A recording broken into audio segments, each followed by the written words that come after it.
Hello, dear students. Good morning, all of you, and welcome to my YouTube channel All Exam Approach.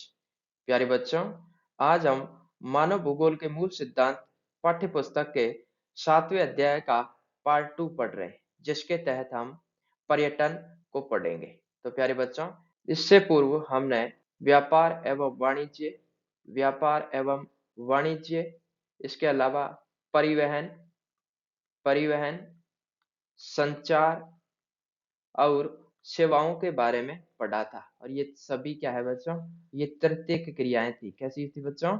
ये तृतीयक क्रियाएं थी। और इसी श्रेणी में, इसी क्रम में हम आज पढ़ेंगे पर्यटन को। क्या पढ़ेंगे बच्चों? आज हम पढ़ेंगे पर्यटन। पर्यटन किसे कहते हैं? देखिए, जब कोई कार्य व्यापार की बजाय, किसकी बजाय? व्यापार की बजाय मनोरंजन के उद्देश्य से किया जाए। क्या उद्देश्य बच्चों? एंटरटेनमेंट। क्या है? मनोरंजन के उद्देश्य से अगर कोई कार्य किया जाए तो उसे क्या कहते हैं बच्चों? पर्यटन यानी टूरिज्म कहते हैं। अगला देखिए, आधुनिक काल में रोजगार देने वाले की दृष्टि में पर्यटन विश्व का सबसे बड़ा तृतीयक व्यवसाय है। यानी क्या है कि आधुनिक युग में सबसे उभरता हुआ तृतीयक व्यवसाय कौन सा है बच्चों? वो है पर्यटन। कौन सा है बच्चों? पर्यटन यानी टूरिज्म है। अब देखिए बच्चों कि पर्यटन है जो हमारा, इसको आकर्षित करने वाले कारक कौन कौन से हैं? देखिए, मानव की प्रवृत्ति के अनुसार अज्ञात को जानना हेतु वह उसका भौतिक निरीक्षण करता है। ठीक उसी प्रकार ठीक उसी प्रकार पर्यटन के प्रति आकर्षण के 4 कारक जिम्मेदार हैं। यानी क्या है कि मानव की प्रवृत्ति कैसी रही है कि वो हमेशा क्या है, अज्ञात को जानने की वो कोशिश करता है। यानी मानव की क्या है, ये जिज्ञासा रहती है। और इस जिज्ञासा को शांत करने के लिए क्या है, व्यक्ति भौतिक निरीक्षण करना चाहता है। क्या करते हैं? भौतिक निरीक्षण। भौतिक निरीक्षण का अर्थ होता है बच्चों, व्यक्ति क्या है कि अपनी स्वयं की आंखों से उसे देखना चाहता है, तो भौतिक निरीक्षण करता है। और वो भौतिक निरीक्षण पर्यटन की श्रेणी में आता है। और इस पर्यटन के प्रति जो आकर्षण के लिए 4 कारकों को जिम्मेदार बताया गया है। कौन-कौन से? जलवायु, भूदृश्य, इतिहास एवं कला एवं संस्कृति और अर्थव्यवस्था। तो बच्चों, जलवायु किस तरह से पर्यटन को प्रभावित करता है? जैसे कि कुछ मरुस्थलीय लोग हैं, वे क्या करेंगे कि विभिन्न जलवायु, जैसे कि यहाँ पर मरुस्थल में गर्मी ज़्यादा पड़ती है, तो ये क्या करेंगे कि शीत क्षेत्रों में पर्यटन करना पसंद करेंगे। यानी क्या है, इसके ठीक विपरीत जलवायु की ओर जाना पसंद करेंगे। तो जलवायु को देखकर भी क्या है, पर्यटन रहता है। अलग-अलग जलवायु के लोग भिन्न-भिन्न जलवायु वाले क्षेत्रों में पर्यटन के लिए जाते हैं। अगला है भूदृश्य यानी भूमि की बनावट। यानी क्या है कि जो धरातली क्षेत्रों में रहने वाले लोग हैं, वो क्या है, चाहेंगे कि वो पहाड़ी क्षेत्रों में घूमने जाएँ। क्या है बच्चों? पहाड़ी क्षेत्रों में घूमने जाएँ या अन्य कोई भूमि की उच्च भूमि है या अन्य कोई आकृति वाले क्षेत्र है, उस तरफ वो क्या है, पर्यटन के लिए जाएँगे। अगला है इतिहास और कला। यानी क्या है, कोई हिस्टोरिकल पैलेसेस है या फिर जैसे कि किले हैं? किले होंगे या फिर क्या है कि ऐतिहासिक युद्ध मैदान है, तो इन्हें देखने के लिए क्या है बच्चों, पर्यटन होता है। और ये पर्यटन को क्या है, आकर्षित करते हैं।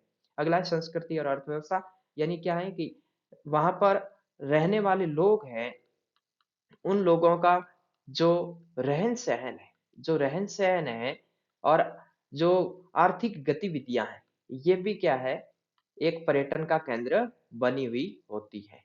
अब देखिए बच्चों, इससे आगे हम पढ़ेंगे पर्यटन को प्रभावित करने वाले कारक। ये बोर्ड परीक्षा में अक्सर पूछा जाने वाला सवाल है। बोर्ड परीक्षा में क्या है कि पर्यटन को कौन-कौन से कारक है जो प्रभावित करते हैं। लिखा है कि पर्यटन की गतिशीलता निम्नलिखित 2 कारकों पर निर्भर करती है। गतिशीलता अर्थात क्या है? ये डिपेंड करेगा कि पर्यटन को बढ़ावा मिलेगा या पर्यटन क्या है, थम जाएगा। गतिशीलता। तो ये 2 कारक है, पहला है माँग और दूसरा है परिवहन। कौन-सा है? परिवहन। देखिए, माँग के तहत क्या है कि विभिन्न क्रियाकलापों से जुड़े कार्मिकों द्वारा जब अवकाश की मांग में वृद्धि की जाती है, तब पर्यटन को बढ़ावा मिलता है। यानी क्या है कि पर्यटन कब बढ़ेगा? जब उसकी डिमांड में वृद्धि हो जाएगी। और डिमांड में वृद्धि कब होती है? जब क्या है कि विभिन्न क्रियाकलापों से जुड़े हुए लोग, क्या है बच्चों?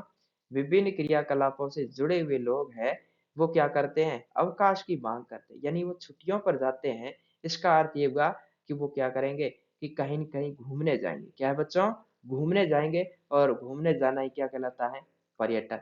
यानी क्या है कि व्यक्ति पर्यटन को मांग के अनुसार क्या है? वृद्धि करता है। दूसरा है परिवहन। परिवहन किस तरह से प्रभावित करता है? कि किसी भी दर्शनीय स्थल का अर्थ है जो देखने योग्य स्थान है, उसे दर्शनीय स्थल कहते हैं। किसी भी दर्शनीय स्थल को देखने हेतु परिवहन की आवश्यकता होती है। क्यों? क्योंकि बहुत दूर-दूर तक होते हैं। और या फिर क्या है, दुर्लभ क्षेत्रों में होते हैं। और जिन क्षेत्रों में परिवहन की व्यवस्था समुचित हो, यानी उचित हो, समुचित का अर्थ जहाँ पर उचित हो, वहाँ पर्यटन को बढ़ावा मिलता है। यानी पर्यटन को बढ़ावा कौन देता है बच्चों? परिवहन देता है। कौन देता है? परिवहन भी देता है। परिवहन व्यवस्था जहाँ पर अच्छी होगी, वहाँ पर क्या है? पर्यटन अच्छा रहेगा, अर्थात पर्यटन में क्या होगी बच्चों?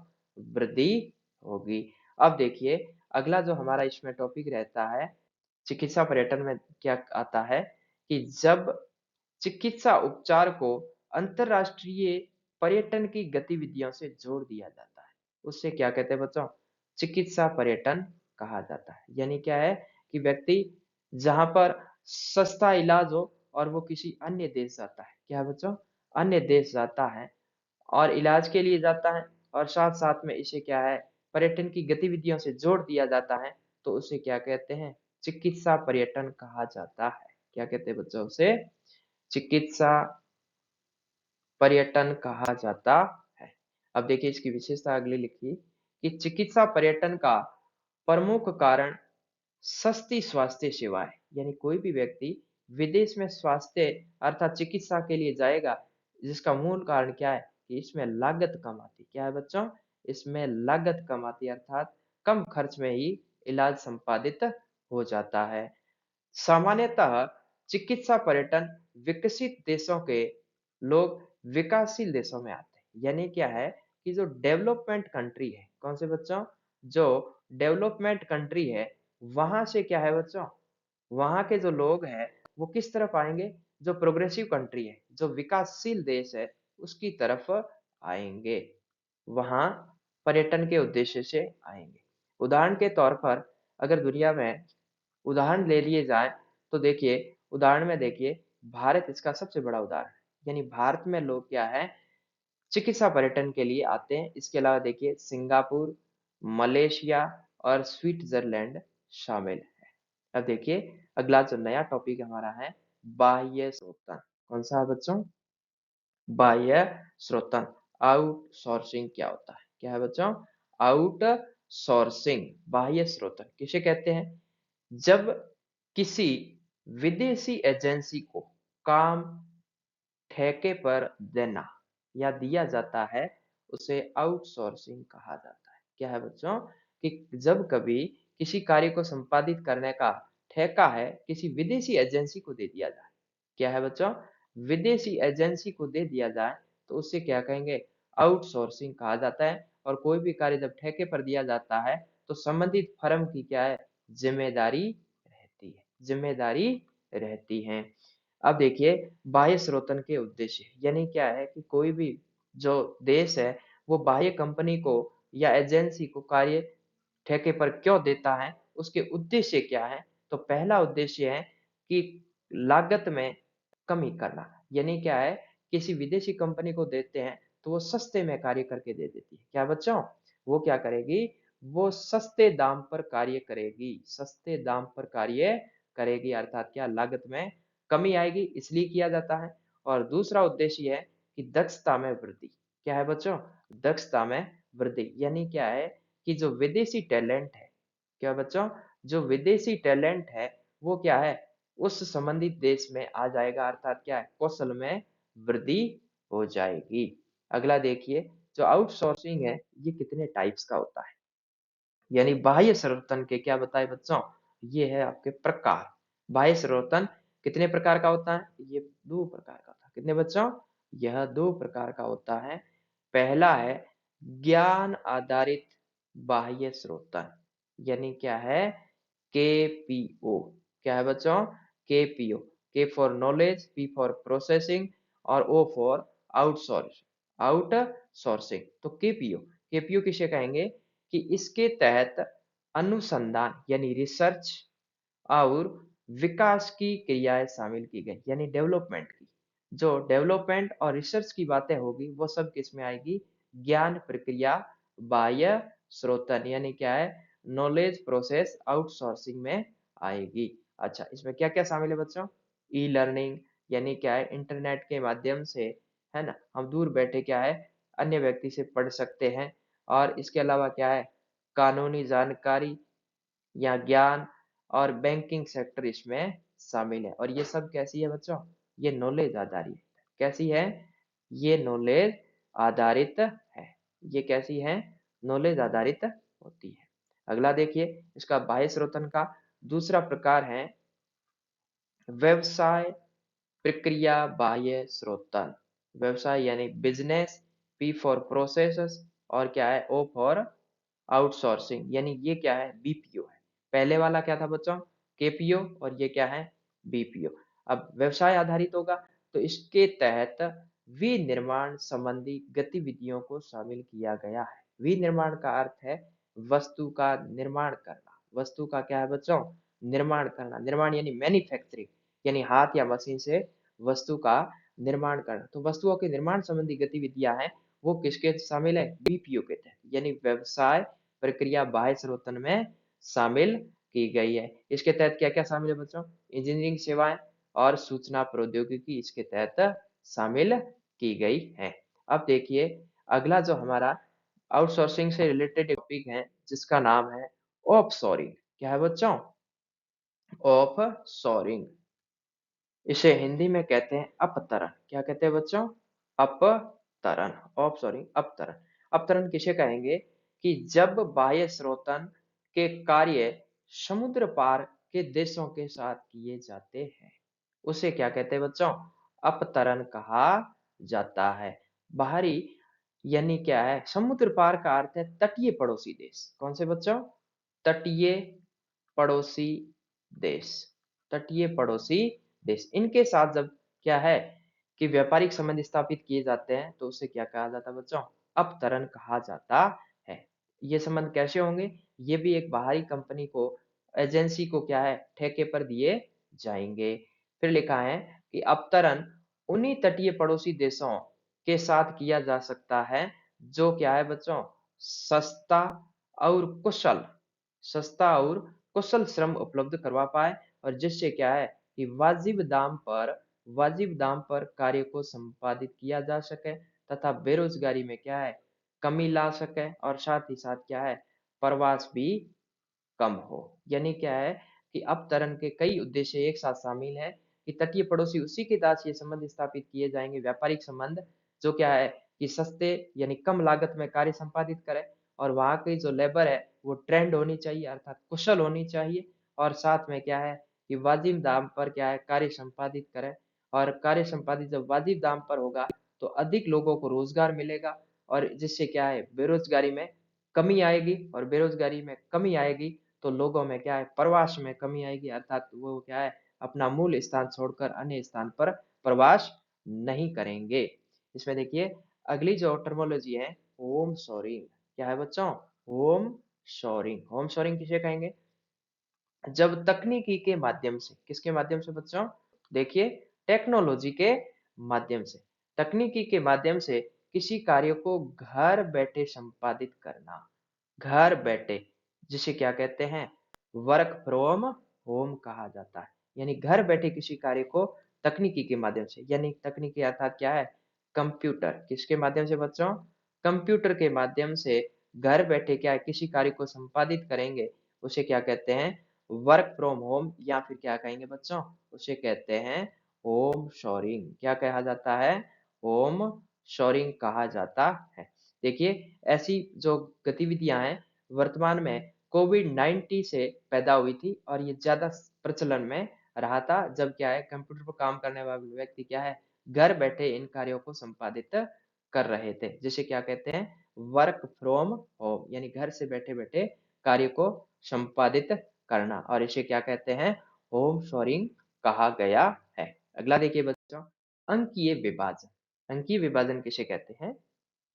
इसमें देखिएगा जब विकसित जब विकसित और विकासशील देशों में यानी क्या है कि जो डेवलपमेंट कंट्री है और एक प्रोग्रेसिव कंट्री है इनमें सूचना और संचार इंफॉर्मेशन और कम्युनिकेशन टेक्नोलॉजी आधारित विकास के अंतर को अंकीय विभाजन कहा जाता है। यानी क्या है कि सूचना और जो संचार है इस तकनीकी पर आधारित जो विकास हुआ है उन विकास में क्या है भिन्न भिन्न देशों में क्या पाया जाता है अंतर और इस अंतर को ही क्या कहते हैं बच्चों अंकीय विभाजन कहा जाता है।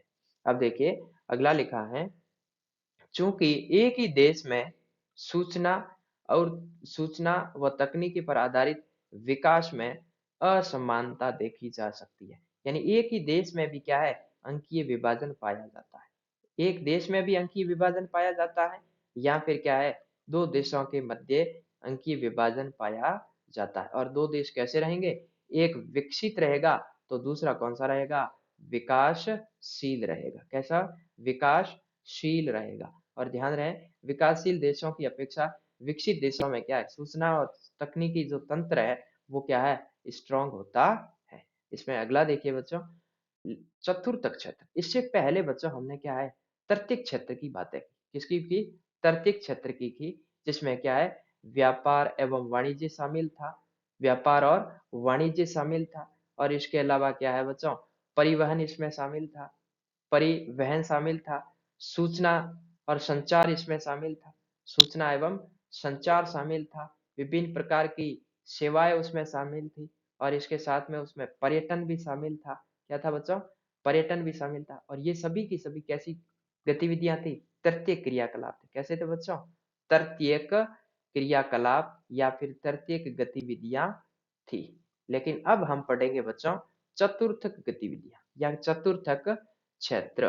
कैसे चतुर्थक इसमें क्या है इसके तहत ज्ञानोन्मुखी क्रियाएं शामिल की गई यानी कैसी है बच्चों नॉलेज बेस्ड कैसी है यहाँ पर भी बच्चों क्या है नॉलेज बेस्ड जो होगी उस गतिविधियों को शामिल किया गया है।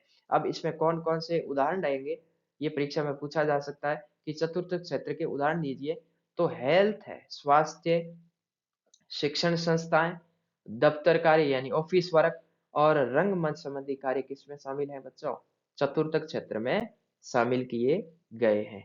अगला देखिए पंचम क्षेत्र कौन से बच्चा पंचम क्षेत्र।